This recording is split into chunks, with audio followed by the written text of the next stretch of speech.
colgamos en el canal y bueno, le Muy presento. bien.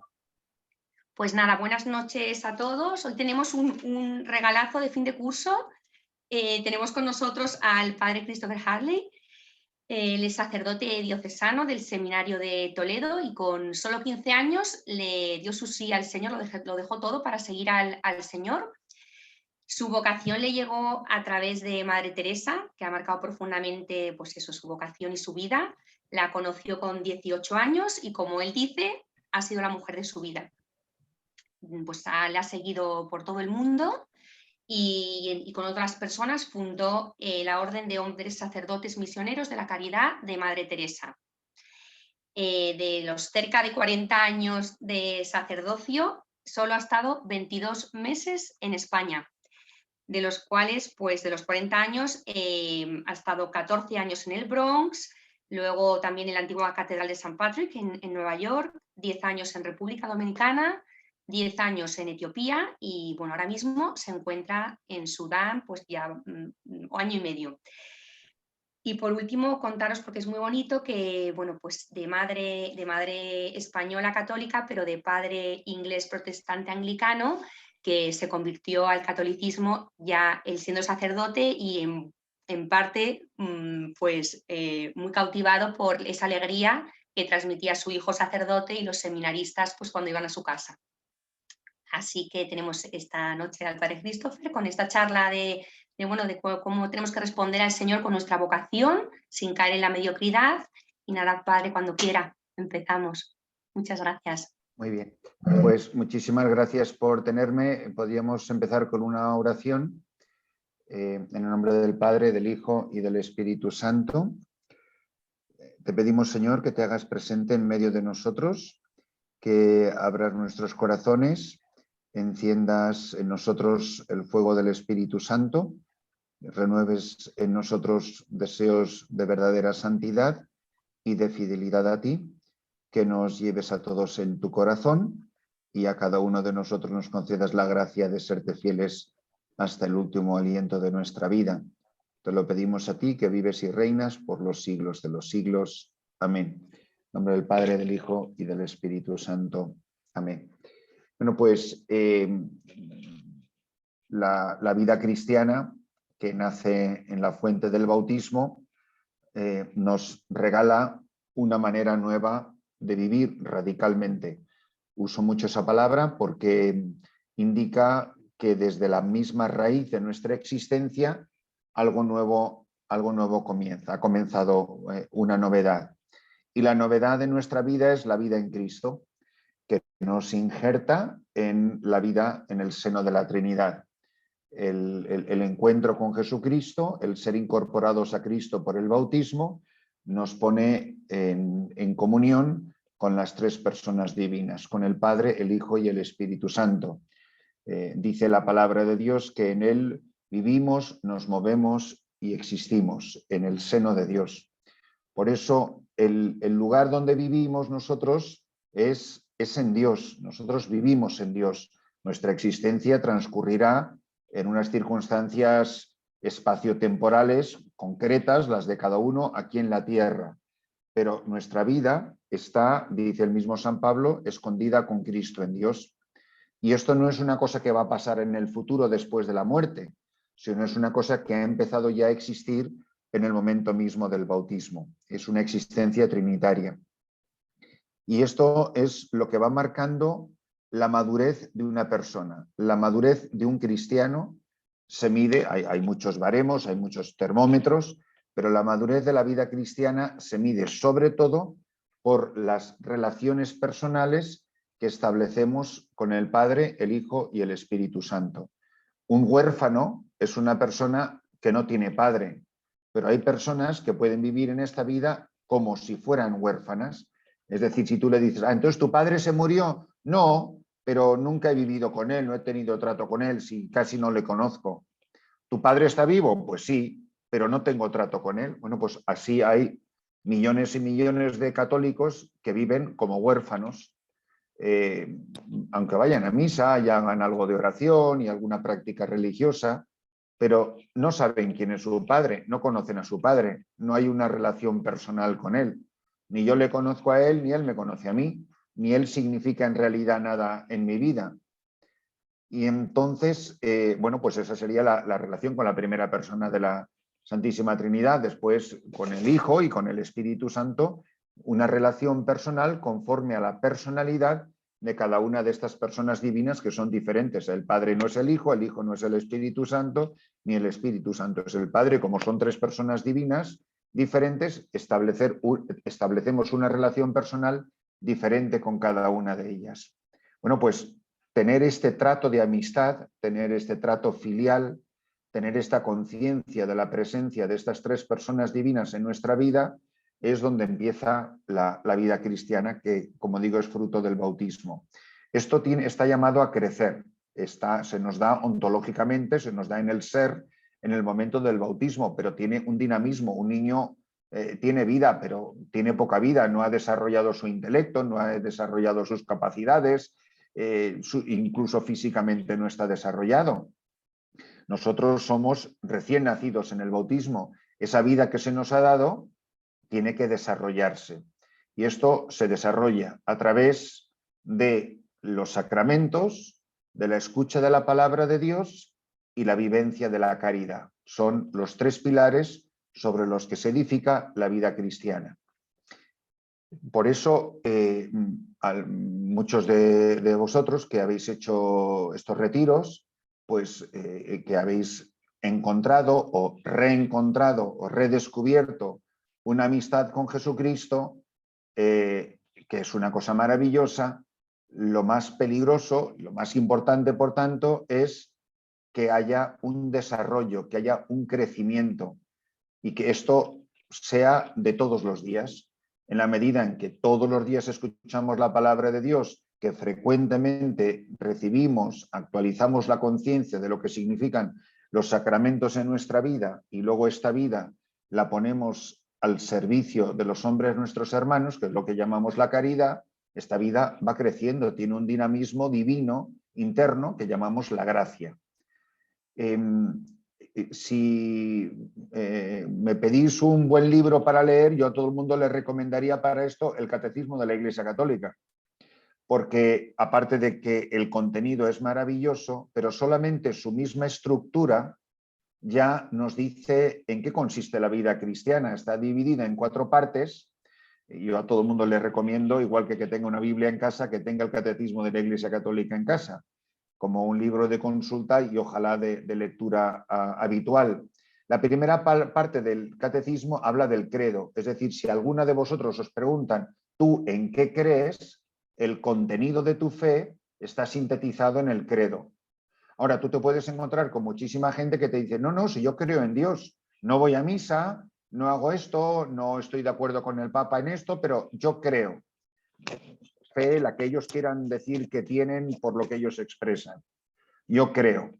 La primera parte del catecismo entonces es yo qué creo. Y entonces yo lo que os animo es a conocer vuestra fe. Hay gente maravillosa que va a los retiros de Maús, a cursillos de cristiandad, a retiros de la renovación carismática, a cantidad de estas actividades que salen muy impactados por una experiencia religiosa, pero que son igual de analfabetos religiosos el viernes que el domingo que el viernes. Entonces, no se puede vivir una vida de analfabetos.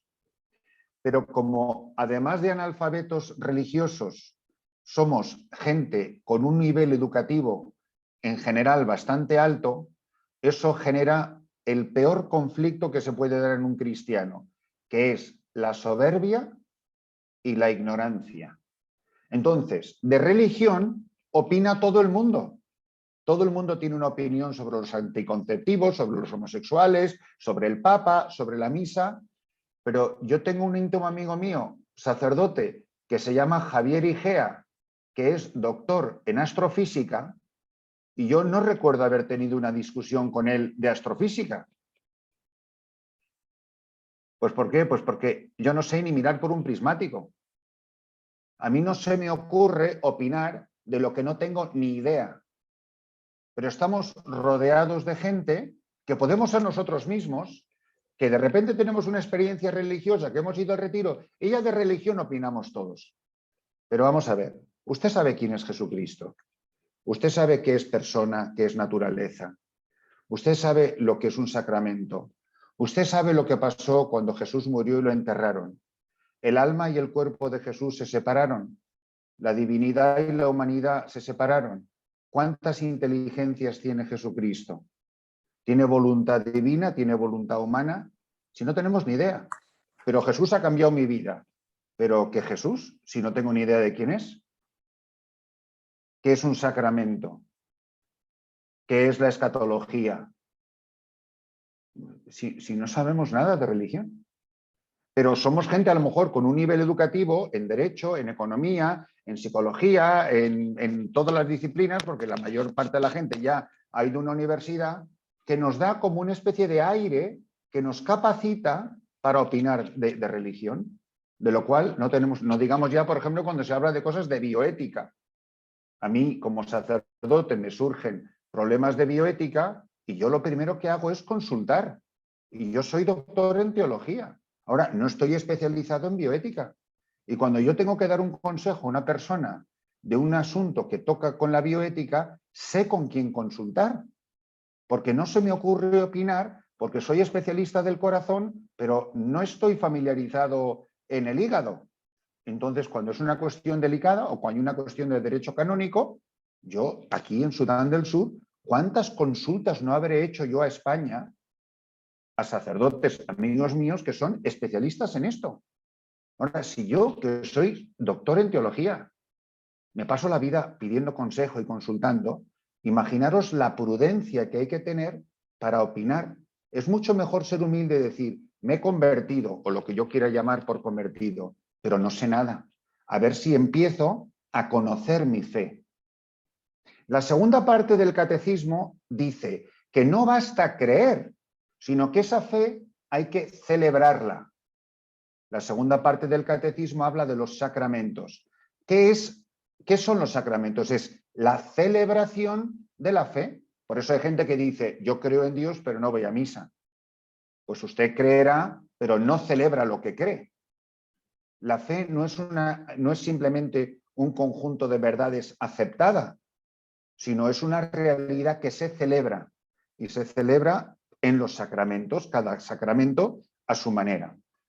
No para dar ahora una catequesis de los sacramentos. Pero no basta creer y no basta celebrar la fe. Lo que se cree se celebra y lo que se celebra hay que ponerlo en práctica. La tercera parte del catecismo habla de los mandamientos. Yo estoy seguro que en vuestros retiros, el domingo por la tarde, le das un papel y un lápiz a todos, como llamáis vosotros los caminantes, y le pedís que os escriban los 10 mandamientos y te digo que la mitad no te lo sabe escribir. Y se ha convertido. Pero no se saben ni los mandamientos. Había un sacerdote español en República Dominicana, muy veterano misionero, que decía, católico ignorante, futuro protestante.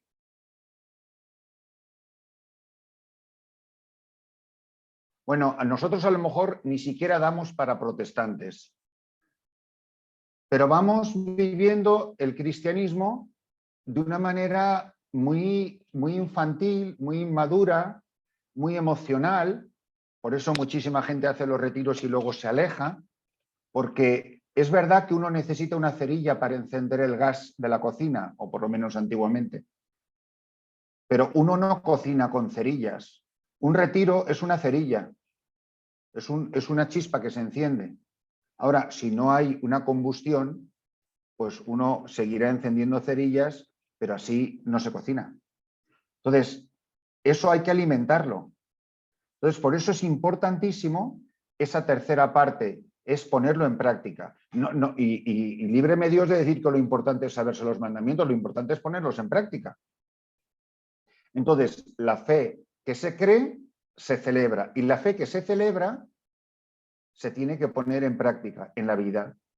En amar a tus padres, en no robar, en no matar, en no codiciar los bienes ajenos, los 10 mandamientos, que engloba una manera de vivir la vida cristiana, que significa una totalidad.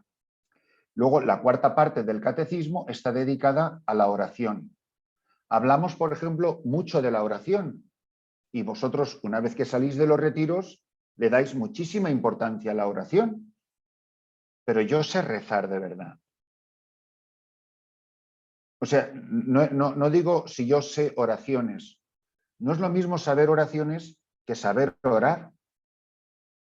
Yo estoy seguro de que voy creciendo en la fe, en la vida de oración. Y entonces hay que darle una importancia capital a aprender a orar. Y para eso uno necesita maestros, necesita personas que nos ayuden. Por eso los apóstoles le dicen, es una expresión preciosa, en Lucas 11:1, donde le dice, Señor, Maestro, enséñanos a orar como Juan enseñó a sus discípulos. Cuando ellos le dicen, enséñanos, nosotros también tenemos que decir, tengo que aprender a rezar. No sé rezar, no sé orar. Como el niño. La palabra infantil viene de dos palabras del latín, in, que significa, es una partícula que significa sin, efatus, en latín significa palabra. ¿Qué es un infante? Es una criatura que no tiene palabras. Nuestra vida espiritual es infantil cuando no sabemos hablar con Dios, cuando no tenemos diálogo con Dios. Pero ¿cómo voy a tener diálogo con Dios si no sé quién es Dios? Si no sé hablarle y no sé entenderle cuando Él me habla. Entonces, cuando me preguntáis por descubrir la vocación, es imposible descubrir la vocación. La vocación, sencillamente dicho, significa la palabra llamada. ¿Cómo voy a saber la llamada de Dios en mi vida si no conozco su voz? Si yo no sé alemán, por más que me quieran hablar, no me estoy enterando de nada. ¿Cómo voy a conocer mi vocación? ¿Cómo voy a descubrir? Mi vocación es la voluntad de Dios en mi vida. ¿Cómo la voy a descubrir si no le conozco? Muchas veces queremos empezar la casa por el tejado, es decir, primero conozca a Dios y luego preocúpese por saber qué quiere Dios de ti. Pero yo no puedo seguir a una persona que es un signo de interrogación en mi vida. Usted le conoce, sabes quién es, no puedes seguirle si no le conoces. No puedes amarle si no le conoces. No puedo amar a Jesucristo si no sé quién es Jesucristo. No puedo estar en oración íntima con Él si no sé hablar con Él. Por eso todo esto requiere aprendizaje, necesita ayuda, yo le doy muchísima importancia a la dirección espiritual, a buscarse un buen sacerdote que nos ponga en camino de santidad, alguien que conozca al Señor. Yo cito muchas veces unas palabras que a mí me impactan mucho de San Juan de la Cruz, que escribiendo a las carmelitas en tiempos de Santa Teresa de Jesús les decía, mire muy mucho su caridad en qué manos pone su ánima, porque como sea el director, así será el dirigido. Entonces, igual que somos tan cuidadosos con los médicos y elegimos y pedimos una segunda opinión, etcétera, pues es lo mismo, no es lo mismo un carnicero que un cirujano. Hombre, los dos cortan carne, pero no es lo mismo cortar carne que me curen de una apendicitis. Y no es lo mismo un carnicero de buena voluntad que una persona que sabe. Entonces, os animo, insisto muchísimo, no solamente conocer nuestra fe. Por ejemplo, yo de las cosas que más insisto a la gente es que estudie teología. Hay mucha gente que no tiene mucho tiempo, pero hay gente que a lo mejor sí puede sacar tiempo. Y me imagino que la mayoría de vosotros estáis en España. Yo creo que en España hay unas oportunidades maravillosas en vuestras diócesis para estudiar teología, que a lo mejor no me puedo apuntar a 10 asignaturas y me apunto a 2 porque yo no estoy interesado en sacarme un título que voy a colgar de la pared.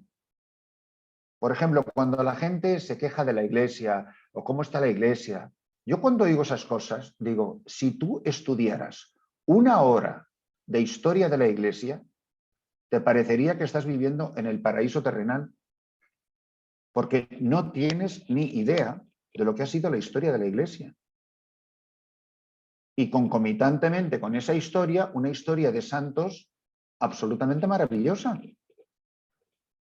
Pero como no sabemos cómo ha sido la Iglesia ni siquiera hace 100 años, pues nos parece que cualquier problema, cualquier crisis, cualquier no sé cuántos, que si el Papa dijo, que si no sé cuántos, y veis la zozobra en que vive la gente. Y la zozobra que vive la gente en la Iglesia actual es fruto de la ignorancia, porque no tiene ni idea de historia de la Iglesia. Entonces, yo creo que es importantísimo que de verdad seáis gentes formadas. Dice San Pablo, que sepáis dar razón de vuestra fe. ¿Cómo puedo dar razón de mi fe si no la conozco, si no sé explicarla? Muchos de vosotros sabéis las cosas que enseña la Iglesia, pero a lo mejor no sabéis por qué las enseña. ¿Por qué la Iglesia se opone a la fecundación in vitro? Si yo no sé lo que es la persona humana, si yo no sé antropología cristiana. Pues yo no estoy de acuerdo con que la Iglesia diga que está mal la fecundación in vitro porque los padres tienen derechos. Vamos a ver, ¿usted ha estudiado 10 minutos de antropología cristiana? No. Entonces, antes de opinar, estudie. No puedes criticar lo que no conoces. Tiene usted todo el derecho en estar en desacuerdo con la Iglesia, pero por lo menos entérese qué dice la Iglesia y por qué lo dice. Entonces yo creo que es mucho mejor ser humilde. Mirad, si de esta charla, de lo que estoy diciendo, sacáis todos la conclusión, soy un ignorante, es la mejor cura de humildad y lo que más os va a poner en camino de santidad, decir, yo tengo que conocer mi fe. Podéis decir, yo sé que la Iglesia se opone a los anticonceptivos. ¿Por qué? Yo sé explicar la postura de la Iglesia, la teología que está detrás, la antropología que está detrás, la psicología que está detrás, el ser, que es la metafísica, que está detrás, que son cosas muy serias, que no se pueden opinar frívolamente como a ver a quién le gusta un postre o a quién le gusta el otro, que no son caprichos de conversaciones de salón, de sobremesa, que son cosas gravísimas y delicadísimas. Y que cuando los que saben opinan, seamos un poquito humildes para decir, yo mejor me quedo callado, me fío de mi madre, que es la Iglesia, que ya sabrá lo que dice y por qué lo dice. Porque os estoy diciendo que yo podría dar, por mis calificaciones, yo podría dar clase en cualquier universidad católica del mundo, pero yo me siento un analfabeto. Gracias a Dios, sí sé dónde preguntar, sí sé dónde pedir ayuda y me paso la vida pidiendo consejo. Oye, ¿esto cómo es? ¿O tú esto cómo lo ves? O tú, porque hay gente que sí está mucho más preparada que yo y me sirve para tomar una decisión o para expresar una opinión. Oye, mira, esto de la Iglesia no lo entiendo. Mira, una persona que pregunta es humilde. La persona que opina sin saber, además de soberbia, es poco inteligente. ¿Y cuántas conversaciones, si somos humildes, tenemos que reconocerlo, cuántas conversaciones hemos tenido que cuando uno se sienta con un poco de serenidad, vamos a ver, ¿de qué estábamos hablando todas o todos, o lo que seamos todos y todas? ¿De qué estábamos hablando? Si ninguna sabemos nada.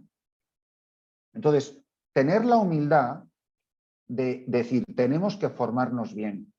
Y por eso me parece estupendo que me invitéis a mí o invitéis a quien queráis, tener personas que de verdad os puedan formar, a lo mejor coger temas específicos que os interesen a todos, decir, a ver, usted nos puede explicar esto, ¿quién es Jesucristo? ¿Qué es un sacramento? Temas de bioética, temas por ejemplo, el problema de la evolución, la persona humana, de dónde viene, cómo se explica el pecado original si aceptamos la poligénesis, por ejemplo. ¿Cómo se explica el origen del pecado original si el origen de la especie humana es múltiple y no de una sola pareja? ¿Cómo se explica el pecado original? ¿Cómo se relaciona la ciencia con la teología? Son temas complicadísimos, pero la Iglesia tiene sus respuestas. Pero tenemos que saber hablar, Tenemos que saber opinar. Entonces, una vez que uno está formado, uno sí puede escuchar a Dios y saber cuál es su lugar en la Iglesia. Hay, decirlo muy sencillo, dos vocaciones. Una vocación que es universal, que es la llamada universal a la santidad, que tenemos todos desde nuestro bautismo. Mi monaguillo más pequeño de la parroquia aquí en la Selva no está menos llamado a la santidad que el Papa Francisco, porque a uno no le bautizaron con agua y al otro con Coca-Cola. Todos estamos llamados a la santidad en virtud de la misma realidad que es el sacramento del bautismo. Yo nací para esto, nací para ser santo. Ahora, el camino por el que me llama a mí, ese sí que es único e irrepetible. Eso sí que requiere discernimiento. Eso sí que requiere dirección espiritual. Eso sí que requiere conocer la fe católica. Entonces, muchos de vosotros a lo mejor ya habéis tomado decisiones de vida de una manera permanente. Por ejemplo, los que hemos recibido el sacramento del orden, los que han sido llamados a la virginidad consagrada o los que han sido llamados al sacramento del matrimonio. Eso define el modo concreto de caminar hacia la santidad. Y el pie no es la mano, ni los ojos son las orejas. Y cada uno tendrá que aspirar a la llamada a la santidad en cosas que son universales para todos y en cosas que son específicas para cada uno. Pues si un cirujano hace voto de pobreza y decide no tener bisturí, pues no va a ser demasiado cirujano por voto de pobreza que haya hecho. Tendrá que tener las herramientas para responder a la santidad a la que Dios le ha llamado. Entonces, cada uno de nosotros lo que tiene que tener claro es el fin y los medios. El fin es la santidad. El fin no es el matrimonio o el sacerdocio o la virginidad consagrada. Esos son caminos de santidad. Y cada uno tiene que responder con todo el radicalismo de su corazón a esta llamada que es única y que es para lo que nacimos, que es lo que da sentido y razón de ser a nuestra vida. Que hemos sido llamados para ser posesión suya, para ser uno con Cristo, para poder decir que es Cristo quien vive en mí, que ya no vivo yo, que mi vida ha sido totalmente asumida, transformada, transfigurada, configurada con Jesucristo. En definitiva, la llamada a la santidad es la transparencia de Cristo, que ya no se sabe dónde termino yo y empieza Él, y dónde termina Él y empiezo yo, que los dos somos una sola cosa. San Juan de la Cruz, en la poesía del Cántico Espiritual, dice: amada en el amado transformada. Es la transformación que produce el amor de Dios en el alma de la persona. El amor de Dios transforma nuestra vida, arranca toda la podredumbre del pecado y nos embellece con su propia vida divina. Por eso, en el camino a la santidad, en el discernimiento vocacional, siempre tiene que estar en el horizonte la llamada a la santidad. Ahora, yo estoy viviendo con toda radicalidad el Evangelio en mi situación concreta. Entonces, me podéis decir, ¿y cómo saberlo? Pues tenemos, gracias a Dios, la palabra viva del Señor y el testimonio de los llamados. ¿Cuáles han sido las coordenadas de todas las vocaciones? Por ejemplo, los apóstoles. ¿Qué mejor ejemplo? El encuentro con Cristo produce una ruptura con la vida anterior, que algo muere en mí y algo nuevo nace. Cada uno tendrá que ir discerniendo en su propia vida cómo se va a poner eso en práctica. Pero dice, dejándolo todo. ¿Qué significa eso? Pues las coordenadas son en los 3 consejos evangélicos de pobreza, de castidad y de obediencia, que todo bautizado tiene que vivir. Todo bautizado tiene que vivir pobremente. Todo bautizado tiene que vivir castamente. Y todo bautizado tiene que vivir en obediencia. en cada uno se manifestará de una manera concreta. Lo que nadie puede decir, porque esto es completamente inaceptable, es que eso es para las religiosas o eso es para las de clausura. No, es la vida evangélica, es la vida del evangelio. Entonces, tú en tu vida concreta, ¿cómo estás viviendo la pobreza? Porque yo no sé si Jesús habla mucho de bioética o no en los evangelios, pero de los pobres y los ricos, vamos, es que a cada 2 páginas. Y uno se queda pensando, cuando uno escucha lo del rico, joven rico, lo del pobre, lo del rico Epulón y el pobre Lázaro, cuando escucha las bienaventuranzas, cuando escucha el peligro a las riquezas, el no podéis servir a 2 señores, pero sí, se pasa la vida Jesús hablando del peligro de las riquezas. Yo soy consciente del peligro espiritual en el que vivo a causa de las riquezas materiales, lo que produce de vanidad. Yo siempre le pregunto a la gente, dime el nombre de 10 pobres que son amigos tuyos.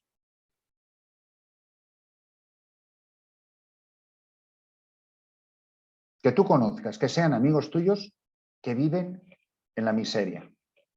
Si no conocemos pobres. Podremos dar un cheque, podremos ir a las monjitas de no sé qué, pero vivimos en abismos diferentes. Luego, y esto no es para dar una catequesis, esto es simplemente pinceladas de la respuesta a una vocación. Es muy fácil siempre defenderse, como se defendió el joven rico, que era intachable, era impecable. Ese sí que acababa de salir de un retiro. Los 10 mandamientos, pero bueno, Señor, desde pequeño, solo te falta una cosa si quieres ser perfecto. ¿Qué quiere decir si quieres ser perfecto? Si quieres ser santo. ¿Qué produce el no a Jesucristo? Lo que produjo en el corazón de este hombre, tristeza. Dice, y se fue triste porque era muy rico. Jesús no dice si el joven rico robó sus riquezas o se las había currado sudando la gota gorda. No habla de la moralidad de cómo obtuvo las riquezas. Su peligro no era cómo lo obtuvo, sino simplemente que lo era.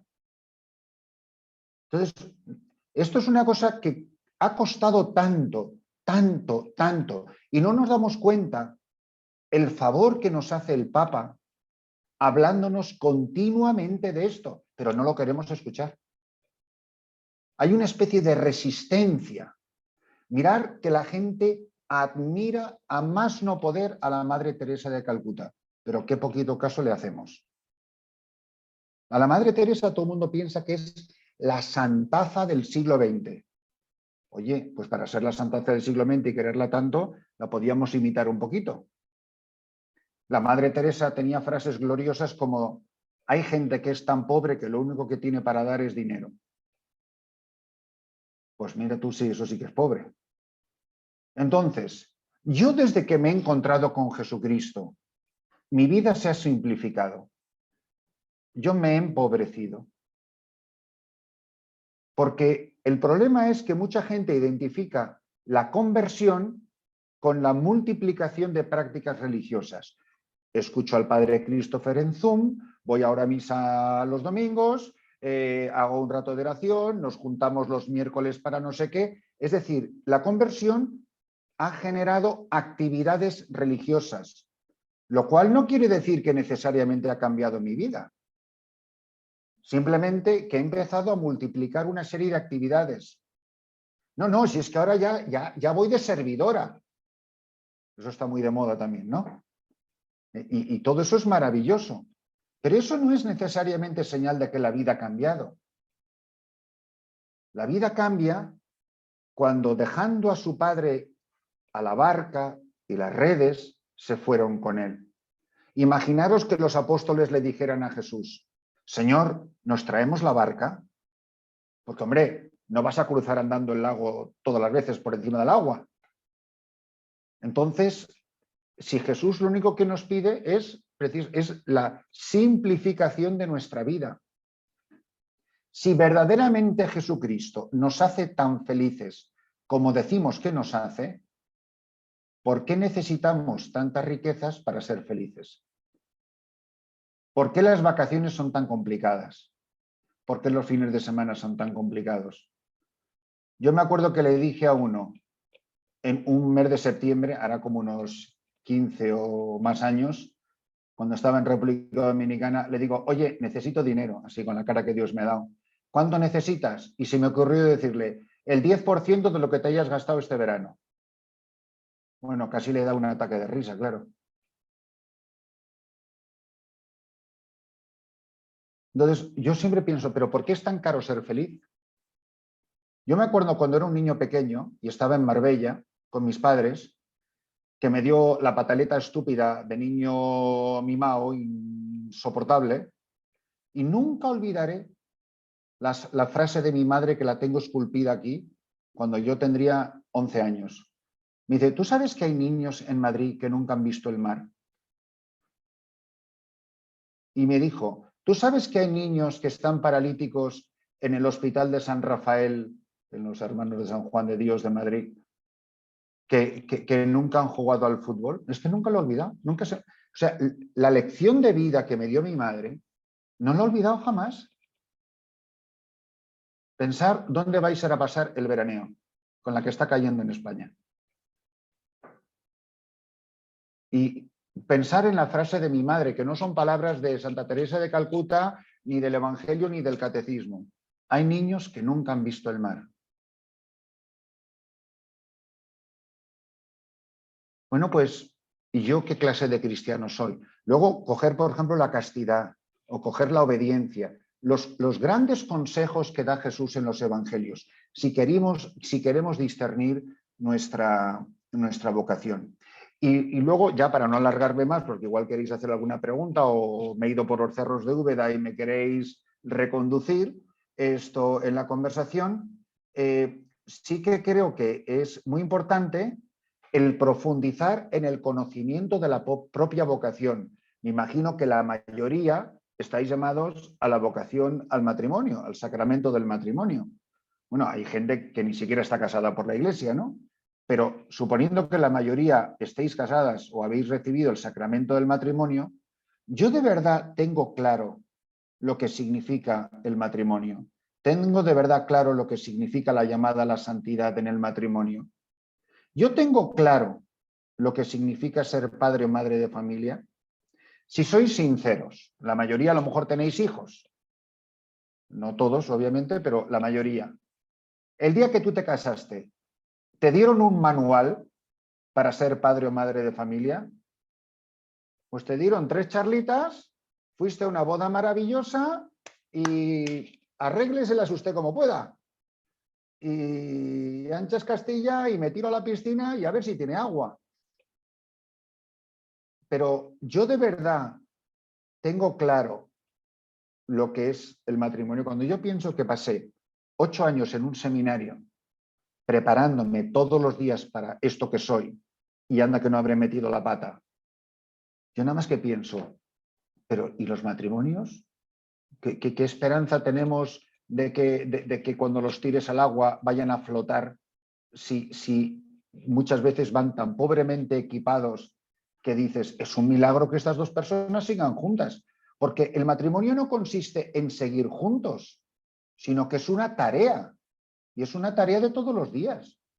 O sea, ser maestros de vida, que es lo que son unos padres para unos hijos, ser maestros de vida, enseñar a vivir, que es lo que es ser padre o madre de familia, enseñar a vivir. Lanzar a unas personas a una vida que es literalmente una vida eterna. ¿Yo qué tal he equipado a mis hijos para la llamada a la santidad? O sea, si alguien les hiciera una entrevista a vuestros hijos, ¿cómo resumirían ellos lo que han aprendido de vosotros? Si yo le preguntara a tus hijos, para tus padres, ¿qué es lo más importante? No ni siquiera lo que te han dicho con sus palabras, sino con el ejemplo de su vida, con la vida que han vivido. ¿Qué es lo que ellos te han comunicado? ¿Cuántos padres han repetido? Estudia, diviértete. Hombre, si puedes ir a misa los domingos sería estupendo. Estudia, diviértete. Estudia, diviértete. yo lo veo, ahora acabo de venir de España, he estado con muchos chicos jóvenes y yo veo la vida de esos chicos, muchos de los cuales tienen la misma edad que tenía yo cuando me ordené sacerdote y todavía no han hecho absolutamente nada que valga la pena. Yo no sé qué edades tienen vuestros hijos. Imagínate que la vida de tu hijo, no lo quiera Dios, terminara hoy. ¿De qué se sentiría orgulloso un hijo tuyo a estas alturas de tu vida, de su vida? ¿Qué han hecho? Porque, por ejemplo, Santa Teresa del Niño Jesús ya era santa. Hay mucha gente que ya había llegado a la cumbre de la santidad.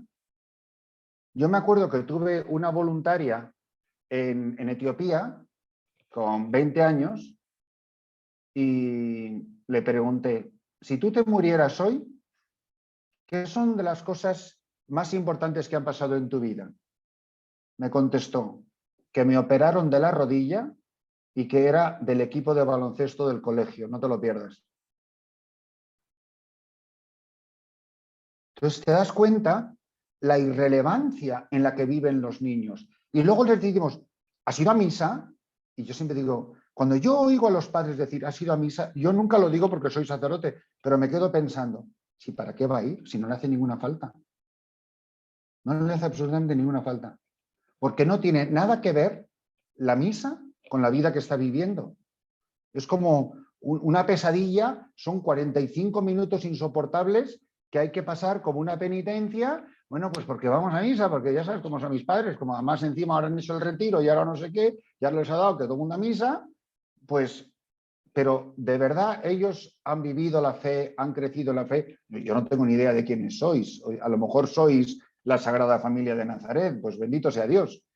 Pero si ellos no han visto que Jesucristo era el centro de un hogar, que lo que realmente ha importado era eso, y que la verdadera herencia que les habéis dejado a vuestros hijos es haber conocido al Señor en sus vidas, y que eso es lo que de verdad importa, y que lo demás da completamente igual. Me da igual que seas biólogo, que seas barrendero, pero que seas buen amigo de Jesucristo. Yo a veces me quedo pensando, ¿qué sentirá, porque nunca he sido ni padre ni madre de familia, qué sentirá una madre que tiene un hijo que objetivamente vive en pecado? ¿Qué sentirá el corazón de una madre? No tengo ni la menor idea, porque no me lo puedo imaginar. Y a lo mejor es un magnífico chico, un magnífico estudiante, un gran deportista y una bellísima persona. Y vive perfectamente anclado en el pecado mortal. Objetivamente. Nosotros no estamos aquí para juzgar ni una madre ni un padre. Estamos para juzgar a nadie.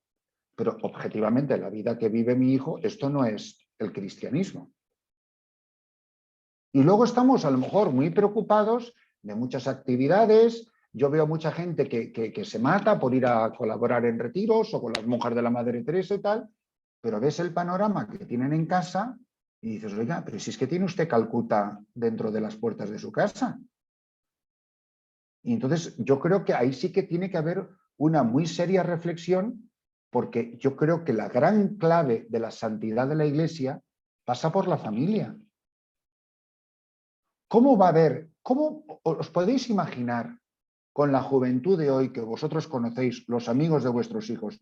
¿Tú te imaginas a uno de esos chicos diciendo, a lo mejor el Señor me está llamando al sacerdocio? Bueno, igual que le hubieras dicho que si quieres ser payaso de circo, vamos.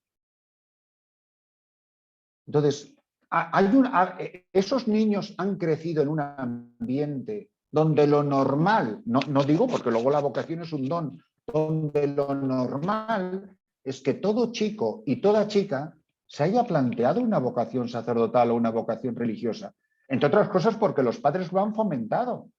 Si no, las vocaciones son una pura anomalía. Yo me quedo pensando, la gente que es muy católica, muy cristiana, que está ahora metido en grupos, ¿de dónde rayos piensan que salen las vocaciones?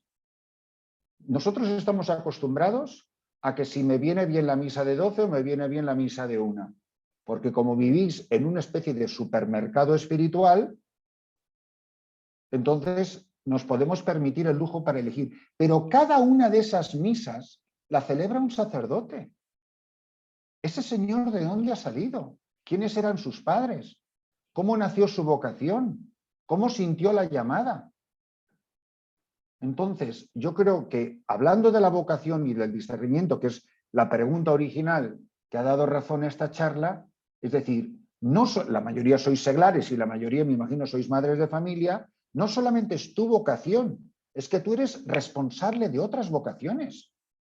Que Dios me va a pedir a mí cuentas de mi parroquia y a ti te va a pedir cuentas de tus hijos. ¿Qué hiciste con tus hijos? ¿Cómo evangelizaste a tus hijos? Si yo me tiro a la Bartola, yo hoy, todos los días prácticamente tengo que celebrar 2 misas. Hoy he ido a una comunidad, hoy ha caído el diluvio universal. Estaba seguro que no iba a ir nadie. No sé de dónde de la jungla ha salido toda la gente que ha salido a misa. Niños descalzos, desarrapados. Me he sentado en 2 banquetas debajo de un árbol. Se ha confesado todo el que ha querido venir a confesarse. Y el catequista, un pobre señor cojo, sin un diente en la boca, me dice: padre, hay 2 personas, 2 mujeres que se están muriendo. Por favor, para recordarme que tenía yo que reservar 2 sagradas formas y una señora. Cuando he llegado allí estaban completamente desnudas, cada una en una choza diferente, envueltas en una sábana mugrienta, tiradas en el suelo, con una humedad, o sea, todo barro alrededor porque estaba diluviando. Y yo digo, pero si yo no hubiera venido, si yo no fuera sacerdote, si yo no estuviera en esta selva, estas 2 mujeres se mueren sin recibir los sacramentos. ¿Cómo Dios a mí no me va a pedir cuentas del alma de estas personas que Él me ha confiado? Y yo tengo literalmente miles a las que se os han confiado a vosotros. Pues a mí me parece que esto debería ser lo que de verdad nos debería de quitar el sueño a todos. Entonces, resumo y termino. Tenéis 2 vocaciones, aparte de la santidad y la particular. Es que si sois madres, es la llamada mía a la santidad, pero que yo soy madre de la santidad de otras personas. Y que lo único que quiero en esta vida es que mis hijos sean santos y que mis hijos vayan al cielo. Y que me da igual que barran las calles de Madrid o las de Bilbao o las de San Sebastián. Pero por Dios, que sean amigos de Cristo, que sean amigos de Jesús y que mis hijos lo sepan. Me da igual que te diviertas o que no te diviertas y me da igual que saques las mejores notas o las peores notas. Ojalá saques las mejores, pero que sepas que como tu madre o como tu padre, a mí lo que de verdad me importa es esto. Y yo no sé si todos los hijos han escuchado esas palabras. Si todos los hijos saben lo que de verdad importa a unos padres. Que tú fuiste dado a mí y yo tenía una misión y una responsabilidad sobre ti. Como la Virgen María la tenía sobre Jesús y era el Hijo de Dios. Como Mónica la tenía de su hijo Agustín.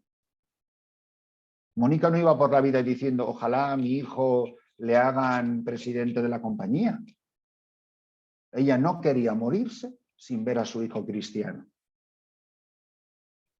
Yo me acuerdo de las cosas más bonitas que recuerdo de la muerte de mi madre, es la última misa que celebramos en su cuarto, la noche antes de morir, la tarde antes de morir. El último recuerdo que tengo es de todos mis sobrinos yéndose a confesar para comulgar en la misa de la abuela. Le digo: venga, hacerle ese regalo a la abuela. Que ella pudo ver a todos sus nietos, a sus hijos, a sus demás familia que estábamos ahí, verlos a todos comulgar. Yo me acuerdo perfectamente, recién estrenado el sacerdocio con 23 años, en unos pueblecitos de los Montes de Toledo donde me mandaron, tiritando de frío, mes de diciembre del año 82, ella, mi madre y yo sentados delante de la chimenea, los 2 tiritando, diciéndome: quiero que sepas que yo he ofrecido mi vida por mis hijos, porque todos los días comulguen y vivan en gracia de Dios. Y el día que eso lo vea, que el Señor me puede llevar, seré la madre más feliz del mundo el día que vea comulgar a mis hijos, todos los días. Es una manera muy diferente de vivir la maternidad y de vivir la vida cristiana. Bueno, me parece que con esto a lo mejor sirve para dejar algo. Y si queréis hacer alguna pregunta, o me he olvidado o me he despistado de lo que de verdad queríais que os contara, me lo decís. No, ha sido maravilloso, Padre Christopher. Muchísimas gracias. Me han escrito ya un montón De de nada. preguntas y así Muy para bien. como no perder el tiempo, empiezo ya con ellas. Me Correcto. preguntan cómo podemos vivir la pobreza cuando por nuestra condición vivimos en la abundancia. Bueno,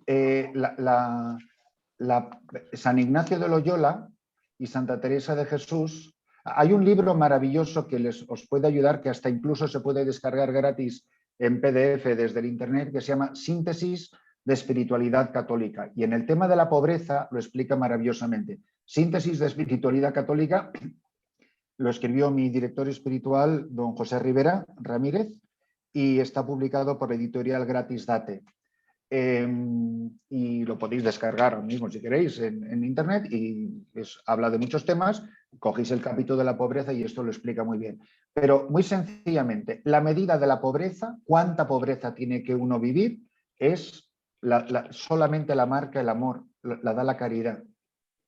Cuanto más amor a Cristo, mayor capacidad para la pobreza.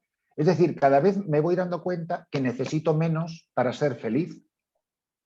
Empezar por lo superfluo y terminar por lo necesario. Si solamente con que nos desprendamos de lo superfluo tenemos deberes para muchísimo, muchísimo tiempo. ¿Yo qué necesito para ser feliz? ¿Qué cosas, qué objetos necesito para ser feliz? La cantidad de cosas que acumulamos en una casa, que acumulamos en un armario, que acumulamos en una cuenta de banco. Yo, ¿qué necesito para ser feliz? Y entonces, cuanto más uno... La gente habla mucho, pero uno nunca sabe si sus palabras son reales. Si Jesucristo es todo eso que tú dices que es, ¿por qué necesitas tantas cosas para ser feliz? Entonces, uno no puede imponer, y uno vive en familia normalmente, uno no puede imponer en otros. Uno puede simplificar muchísimo su vida. Si solamente con el dinero que se malgasta uno, en caprichos, en gustos, en regalos, en diversiones, en restaurantes, en un montón de cosas. Por ejemplo, a mí un testimonio increíble que me dieron mis padres yo creo que en los últimos 30 años de su vida jamás salieron a un restaurante, jamás. Y la razón por la cual lo hicieron era para poder dejarles una casa a cada uno de sus hijos. Ahorraron. No eran millonarios ni mucho menos. Todo lo que pudieron ahorraron y me lo dieron a mí, para mis pobres, estas son cosas que muy pocas veces las he contado. Probablemente mis hermanos se morirían de la vergüenza si saben que estoy contando estas cosas. Pero ellos saben que podéis preguntarle a mis hermanos, ellos te pueden decir tal cual. O sea, yo no recuerdo a mis padres desde que yo tengo a lo mejor 15 años. Yo recuerdo a mis padres decir, ¿cómo podemos nosotros vivir como estamos viviendo teniendo un hijo que vive la vida que tú estás viviendo? Esas son reflexiones de mis padres. Entonces, cuando uno ve cómo vive la gente, uno dice, ¿de verdad esto es moral? ¿Esto es justo? O sea, Jesucristo nos ve a todos como hermanos. Unos tienen de todo, otros no tienen de nada. Y no pasa nada, es como normal. Normal. Por ejemplo, un error que yo he cometido aquí muchas veces, que me he tenido que tragar mis propias palabras por idiota, en las mañanas, cuando cantan con poco entusiasmo, pues ¿a qué profesor no se le habrá escapado alguna vez? A ver, un poquito más de esto, que parece que no habéis desayunado. Pues aquí no desayuna nadie. Aquí, ¿sabéis quién es el que desayuna? Yo. Yo desayuno. Ellos no desayunan. O sea, os estoy contando un ejemplo de la estupidez de mi propia vida. Algo tan simple como desayunar, que tampoco es comprarse un collar de perlas. Pero te das cuenta en el mundo en el que vivimos. Entonces, caramba, simplificar un poco de sobriedad.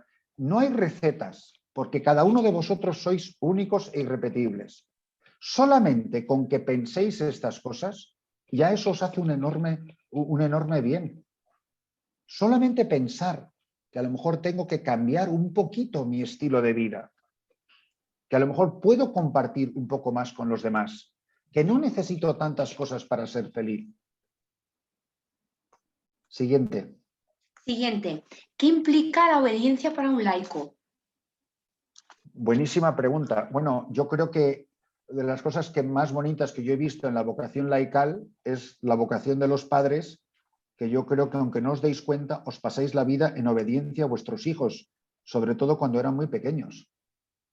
Porque vamos, yo no recuerdo que a mí me hayan despertado muchas veces a las 3 de la mañana alguien berreando, pero me imagino que muchos de vosotros os habéis levantado. Yo me acuerdo cuando mi hermana me dijo, si yo llevo 10 años sin dormir, tuvo 4 hijos, lloraban todos, además lloraban sucesivamente, parece que se habían coordinado. ¿Y qué iba a decir mi hermano? ¿Qué iba a decir mi cuñado? ¿Que hoy no voy a trabajar porque anoche lloraron los niños y no he dormido bien? Entonces, quiero decir, yo creo que los padres de familia tenéis un campo muy bonito de la obediencia, que no es una obediencia regulada como es la orden religiosa, las normas de la congregación. Yo creo que es una obediencia que la marca el amor. Lo que pasa es que yo creo que no, como lo hacéis, las cosas que hacéis, las hacéis por amor, no os dais cuenta que eso implica obediencia. Y yo creo que eso es muy bonito en la vida de familia, en la vida matrimonial. Cuando un hombre y una mujer se quieren mucho, tú al final ya no te acuerdas si lo que vas a hacer es porque te gusta a ti o porque le gusta a él. Si ya no sabes, si yo ya no sé por qué vamos a la playa, o por qué vamos a la montaña, o por qué vamos a ver a estas personas. Cuando yo veía a mis padres o veo a mis hermanos, que será exactamente igual que a vosotros, yo me acuerdo estando aquí en la misión, que a mí, la verdad, yo me lo paso de miedo en la misión, aunque sea durísimo, pero es que yo nací para esto. Y me acuerdo un domingo hablando con mi hermano y le digo, bueno, oye, ¿qué tal vosotros? Bueno, ¿qué tal en casa? Lo normal de 2 hermanos, que una semana sin hablar. Y digo, bueno, ¿qué plan tenéis ese domingo? Me dice, plan, déjame que te cuente. Voy a ir a ver El Rey León por 5ª vez. Bueno, pues si tú le preguntas a mi hermano, joder, ¿de verdad que te gusta tanto El Rey León? Pues nada, dice, mira, compro las palomitas, ahora me toca el niño número 4 que no ha visto Rey León, el niño pone los ojos como 2 radares y yo hago plom y me quedo dormido. Dice, eso es lo que más le puede gustar a mi hermano, lo que más le puede divertir un domingo por la tarde y mañana a la oficina. Ahora, ¿por qué he ido a ver El Rey León? En obediencia de amor, en hacer feliz a otra persona. Entonces, yo añadiría al hacer feliz en lo que sea para su mayor bien. No quiero decir, no hacer feliz simplemente satisfaciendo caprichos. Creo que me entendéis la diferencia, ¿no? Pero en lo que es bueno para otra persona es el morir a uno mismo. El que no se haga mi voluntad sino la tuya. Son las palabras de Jesús. Y muchas veces uno no sabe. Don José Rivera, mi director espiritual, el del libro, tenía una frase genial. Cuando no sepas qué es lo que quiere Dios, haz lo que te dé la gana. Porque ya sabrá Él que tú quieres hacer su voluntad y estás dispuesto a hacerla en cuanto te la diga. Si tú no ves claramente en si tengo que ir a un retiro o me tengo que quedar con los niños, pues mira, son decisiones que no son muy fáciles. Ahora, si tengo que decidir entre robar un banco e ir a misa, pues hombre, la decisión puede ser bastante fácil, pero en la vida matrimonial no te dan el libro de la regla de Santa Teresa de Jesús para vivir, que te lo tiene todo marcado hasta cómo te tienes que sentar en la silla. Entonces, yo creo que supone mucho abandono en Dios. Es una vida muy flexible, muy abierta a lo inesperado. Mirad, pensar cómo habéis comido cuando teníais niños pequeños. Uno para ti, uno para mí. Y al final la madre acababa tomándose la papilla ella sola, que ella no sabía si te gustaba a ti la papilla o le gustaba al niño. Pues eso, pues eso. ¿Cómo va a misa unos padres con niños pequeños? Yo le decía a mi hermana, cuando tenía niños pequeños iban a misa. Bueno, ¿y qué tal la misa? Mira, de las lecturas no me he enterado de nada, pero ha sido un éxito porque ninguno se ha descalabrado, ninguno ha salido corriendo, ninguno se ha escondido debajo del banco. Ahora, cuando eran seglares iban a su misa, nadie les distraía, nadie no sé qué. ¿Cómo son los preparativos de una familia que tiene que ir a misa con niños pequeños? La misa de 12 empieza a las 10 de la mañana.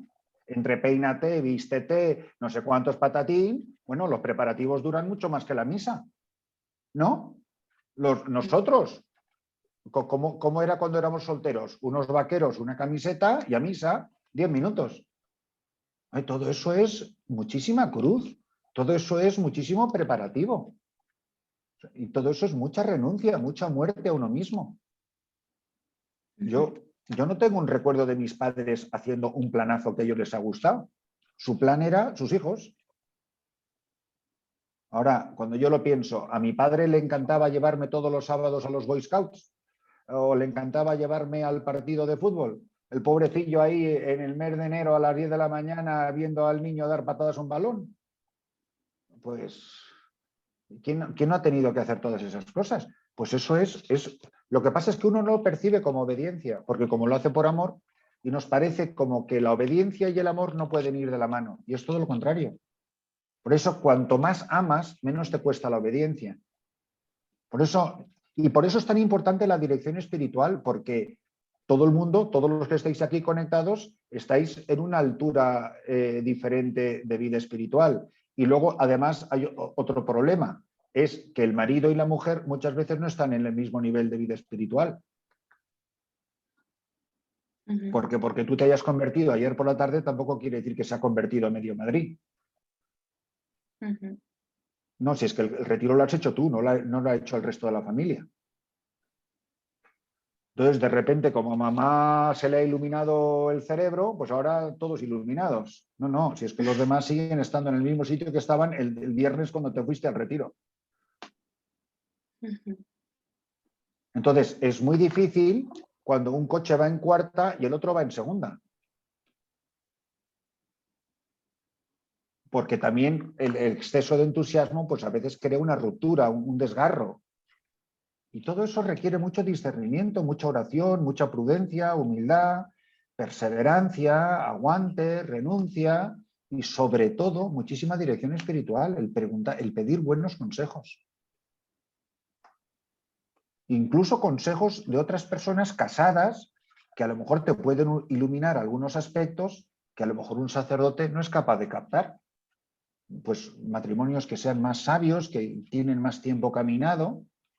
A mí eso me parece que sería importantísimo, ¿no? A ver, ¿qué más? Sí, pues hablando Antes de la de que dirección Caperucita espiritual, se convierta en los zapatos y calabazas.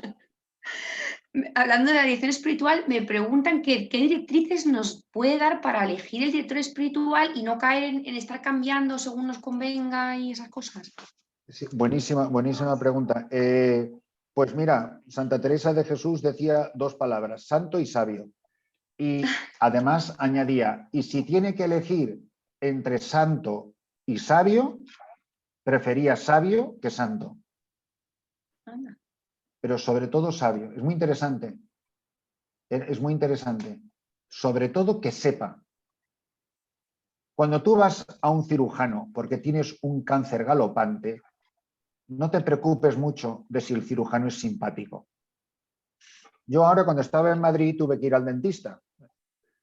Y al dentista que voy siempre, que es el hijo del dentista que tenía mi padre y al que me llevaban a mí de niño, o sea que literalmente heredó mi dossier de niño, me dice, mira, yo imposible, pero en esta puerta ese dentista te lo puede hacer perfectamente. No soy yo. Y me dice, si tú estás dispuesto, en las fechas que tú estás aquí en Madrid, él te lo puede hacer. Yo nada más que le dije, ¿tú irías a él? Y me dice, sí. Dice, es un poco brusco, pero es muy buen dentista. Digo, mira, yo no vengo al dentista a hacer amigos, vengo a que me arreglen la boca. Entonces, Lo que menos importa es que el director espiritual sea guapísimo, de estupenda familia y simpatiquísimo y educado. Lo de menos. ¿Qué le dices al médico? Mire, doctor, haga lo que tenga que hacer conmigo, pero cúreme. Entonces, no os preocupéis de todas esas cosas externas, sino este sabe o no sabe. Y tener muchísimo cuidado con las modas. Es muy típico hacer mitos, que puede ser el mito Padre Christopher, o puede ser el mito Parroquia de Caná, o puede ser el mito de Padre Enrique no sé cuántos, porque esto va por modas. Pero no confundáis la fama con la santidad. Hay mucha gente famosa que no es santa, y hay mucha gente santa que no es nada famosa. Entonces, yo diría muchísimo cuidado con eso, porque tenemos una especie de tendencia del que se lleva ahora. A lo mejor puede ser el párroco de tu parroquia, que a lo mejor es un tostón predicando, pero a lo mejor es un hombre muy sabio. Y tú no vas a ir a escuchar una homilía, vas a escuchar a una persona que de tú a tú a lo mejor tiene unos muy buenos consejos que darte. Hombre, tampoco vas a ir en plan marioneta de entonces ¿a qué hora me levanto? Y entonces me siento en la silla, no sé qué. Pues no, te dará unas pautas de vida y luego pues eso se va revisando de vez en cuando. Pero yo diría, o sea, yo por ejemplo, los que vivís, pues es que me da igual, viváis en Madrid o viváis donde viváis, porque es que yo os digo la verdad, no sé si es porque llevo toda mi vida fuera de España y he visto una iglesia muy diferente, pero en España hay maravillosos sacerdotes, maravillosos. Tampoco te digo que sean el cura de Ars ni San Juan de la Cruz, ni falta que hace. Pero muy buenos sacerdotes. Pero muy buenos sacerdotes que no son el gurú famoso de no sé qué, no, es el párroco del pueblo de no sé dónde. Lo que porque sea un cura de un pueblo no quiere decir que no sea un hombre muy bueno, muy santo y muy sabio.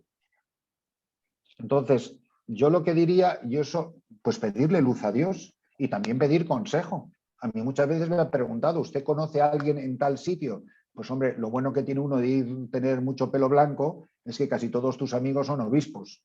Y normalmente pues sabes a quién preguntar hoy en día, ¿no? Y entonces, pues, oye, ¿tú a quién recomendarías? O sea, si yo no sé en tal sitio, desde luego sé dónde preguntar. En España, ¿no? Entonces, o por lo menos decir 2 o 3 nombres en cada sitio. Y si no, o decir, mira, yo no sé en tal sitio, pero pregúntale al obispo tal, di que vas de mi parte, no sé cuántos, o es muy fácil preguntar. Y hombre, uno puede ir probando, porque a una persona te puede ir mejor o te puede ir peor, tampoco pasa nada de vez en cuando, pues de ir a hablar con otro hasta que des con la persona que tú crees que en este momento de tu vida te puede ayudar. Y con muchísima libertad, porque lo que vas es un consejo espiritual, no es un dictador espiritual que tiene el mando de la tele que te va teledirigiendo la existencia, que te va a dar unos consejos, pero al final estás tú solo frente a Dios. El director espiritual es el Espíritu Santo. El director espiritual tiene la misión de dar voz al Espíritu Santo, pero el que dirige nuestras vidas es el Espíritu del Señor. No está para sustituir al Señor. ¿Qué más? 1 o 2 preguntas en una. Me preguntan cómo luchar y perseverar en la sequedad y cómo conseguir esa intimidad de la que hablaba con Dios, de la que hablaba al principio de la charla. Buenísima pregunta. La vida interior es interior, no es en la superficie. En la superficie tenemos las emociones, los sentimientos, la afectividad. La vida interior no está en la sensibilidad, está en la vida de fe. La vida cristiana es vida de fe. Entonces, cuanto más nos vamos despojando de todos esos elementos externos, que son como los efectos especiales, vosotros recordáis, vais al retiro de Maús. Bueno, desde luego es que te lo ponen bastante fácil como para que el Señor te dé la bofetada. porque te apagan las luces, encienden velas, ponen música, no sé cómo. No, chico, sí, tal. Oye, pero cuando vas el lunes por la mañana a la iglesia de tu parroquia, ni la lucecita no sé qué, ni la velita no sé cuántos, y además entra la pesada de turno cuchicheando con la vecina. Bueno, pues es que a cualquiera se le quitan las ganas de rezar, ¿no? Entonces, pero lo bueno que tiene eso es que te quita la hojarasca, los efectos especiales, los andamios. Las casas de todos vosotros se construyeron con andamios. Ahora, pobre de vosotros, si después de 20 años los andamios siguen ahí. No, es que si quitamos los andamios igual se cae la casa. Bueno, pues los andamios son todos esos efectos especiales que nos pusieron alrededor. Yo no sé si alguna vez habéis estado enamorados. A lo mejor hace tanto tiempo que uno ni se acuerda de cómo era aquello. Pero cuando una persona está enamorada, ni efectos especiales ni leches. Tú vas a quedar con tu novio y te dice, oye, ¿nos vemos mañana? Sí, estupendo. Ah, pues venga, pues paso a buscarte. Fenomenal. Pero mira, oye, han dicho que va a ser muy bueno, ¿por qué no nos vemos en el parque? Bueno, ¿y si vamos a ver la película esa que están dando? Ah, pues muy bien. Dice, pero entonces te da igual lo de tu casa, el parque o lo del cine. Pues yo lo que quiero es estar contigo. ¿Qué es el parque, el cine o el salón de mi casa? Son circunstancias irrelevantes. Cuando uno está enamorado, eso es lo que es la oración. La oración es una experiencia de enamoramiento. Pero una experiencia de enamoramiento en la fe, no en la sensibilidad. Entonces, la fe es el conocimiento de la persona amada. La esperanza, fe, como sabéis, las tres virtudes teologales, fe, esperanza y caridad. La fe es el conocimiento de la persona amada. No puedo amar al que no conozco. Por eso la fe es tan importante. Está en la raíz de todo. La esperanza es el deseo de poseer lo que conozco. La caridad es lo que me une a esa persona. Porque te conozco, porque te deseo, porque te amo. Entonces, ¿qué es la oración? Es esta conciencia personal, lo voy a decir muy despacito. ¿Qué es la oración? Es la conciencia personal, amorosa y activa, conciencia personal, amorosa y activa de la presencia de las tres divinas personas en mi vida. Es ser consciente de que una persona que me ama infinitamente vive en mí y yo quiero estar contigo. Ahora, cuando yo estoy con una persona, ¿vosotros no habéis ido con vuestros maridos en coche y habéis ido 150 kilómetros en silencio? Y a lo mejor habéis ido otros 150 kilómetros hablando por los dos lados de la boca. Son dos maneras de estar. Ni te quieres más en silencio, ni te quieres más rajando. Entonces, ya cómo se viva la oración tendrá manifestaciones muy diferentes. Pero lo que es sustancial, o dicho de otra manera, mirad, con una frase mucho más sencilla, orar es amar. Donde hay amor, hay oración. Y donde hay oración, hay amor. Aunque no sea sensible, uno no experimenta ahora mismo el amor como cuando eran novios. Entonces, lo importante es la conciencia del amor que una persona me tiene, la conciencia del amor que yo tengo a esta persona. De tal manera que esta persona se convierte en tan importante en mi vida que no sé vivir sin ti. Mi vida no tiene sentido sin ti. Eres la razón de ser de mi vida. ¿Cuándo se entra en verdadera oración? Cuando soy capaz de decir, ya no sé vivir sin ti. No sé cómo he vivido todos estos años sin ti. Y además, cuanto aumenta el conocimiento, aumenta la conciencia del amor, aumenta el deseo de estar con esa persona y de compartir con esa persona. Por eso cuando me preguntabais por la pobreza, en la medida en que se va creciendo en esto, cuando uno piensa en todas esas cosas materiales que antes nos hacían tan felices, Decía, pero qué cosa tan absurda, qué tontería, por Dios. Si son todo felicidades que tienen fecha de caducidad como los yogures. Son felicidades con código de barra. Ahora, lo que pasa es que implica un riesgo. Y eso os lo digo. Es el que entra en oración, el que se toma en serio la oración, que se prepare. Porque nosotros tenemos nuestra vida contada, pesada y medida. Pero el que entra en oración ha soltado las riendas de su vida. Señor, yo no sé qué va a ser de mí. He dejado de ser el conductor y voy de pasajero. Muchos a lo mejor conocéis a un sacerdote que se llama Pablo Escrivá de Romaní. Sí. Este chico vino, como laico, vino a la misión mía en República Dominicana. Y venía, mira, pijo, imposible más. Superficial, no los habían hecho más. Y vino con dos que eran 10 veces peor. Yo nada más que decía, ¿qué hago yo con estos 3 personajes en una misión? Solamente el día que entré en su cuarto y olía a cabra, que los calcetines yo creo que se quedaban de pie. Y ahora me digo, ¿pero qué hago yo con estos 3 personajes aquí en la misión? O sea, como si no tuviera suficientes problemas. Esto era en República Dominicana. Bueno, pues una noche con esos 3 personajes, no se me ocurre otra cosa que hacer adoración al Santísimo toda la noche. Toda la noche, imagínate estos, que venían de una fiesta. Y entonces, como éramos 4, dije, oye, la noche la tenemos que dividir en 4. Desde las 10 de la noche a las 6 de la mañana, tantas horas cada uno. Y les di una charlita que yo no sé si sirvió para algo o no sirvió para nada, pero dije en esa charla que a Dios hay que firmarle un cheque en blanco.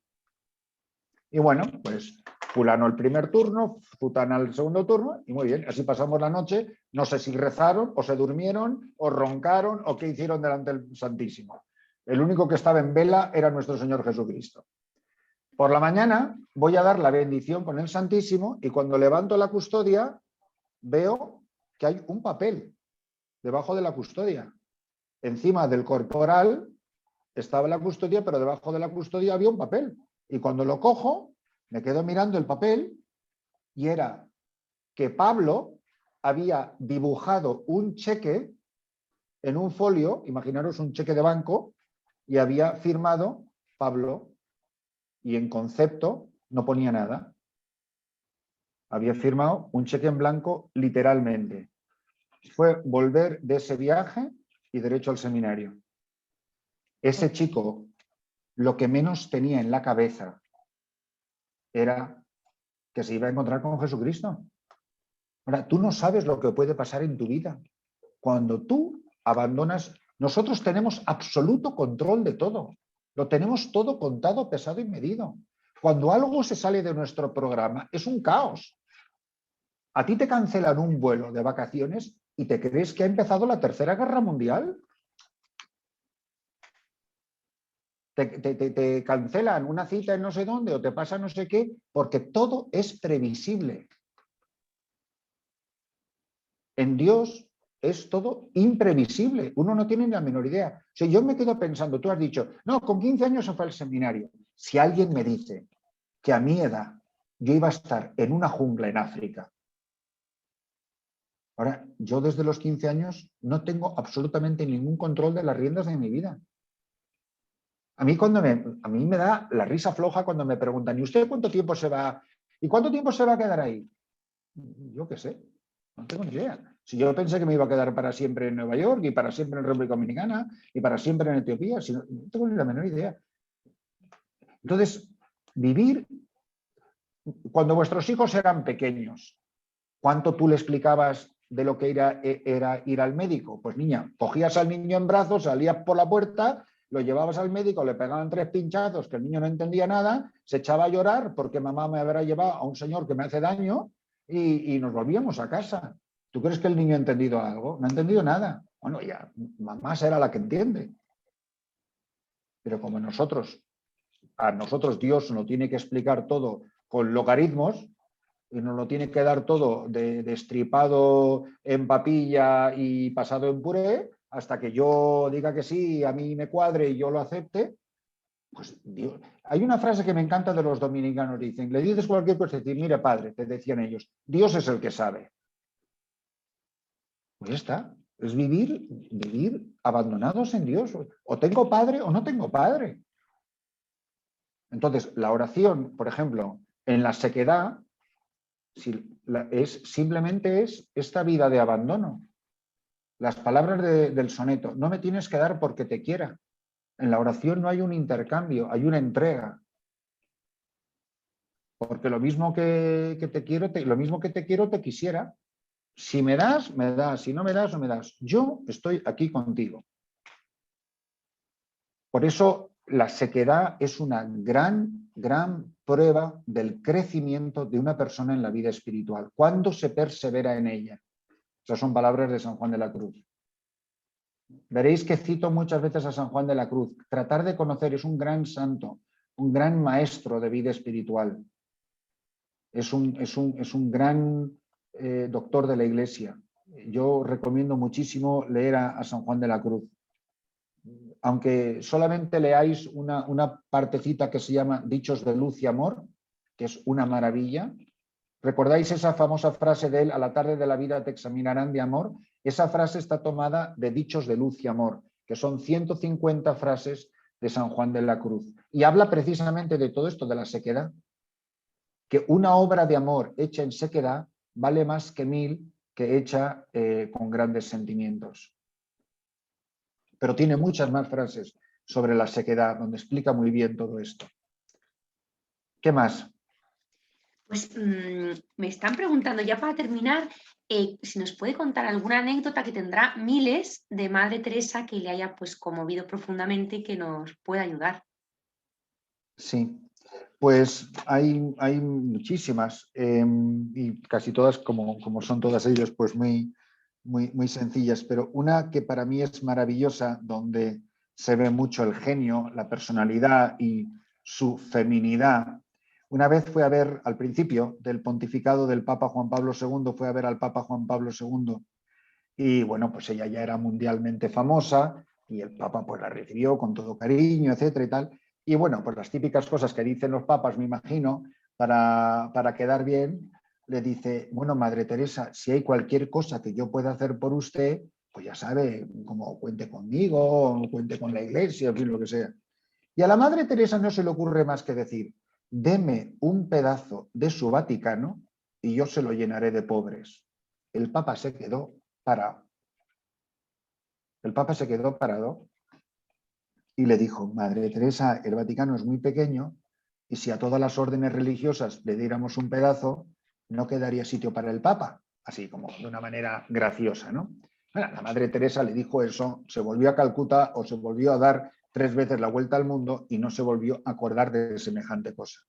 Y al cabo de un tiempo le llegó una carta a Calcuta diciéndole que después de haber consultado, no sé cómo, ella ni se acordaba ni de la frase, ni del Papa, ni del Vaticano, ni nada. Que no, pues no va a ser posible por las razones que ya le hemos dicho, ¿no? Y bueno, pues ahí se quedó. La siguiente vez que fue a ver al Papa, pues qué alegría verle, Santo Padre, le dice la Madre Teresa, Santo Padre, ¿y qué hay de lo que me prometió? Si no le había prometido nada. Pues tuvieron que darle un trozo del Vaticano y ahí tiene la casa de pobres, de moribundos, que se llama Dono di María, que está al lado de la columnata de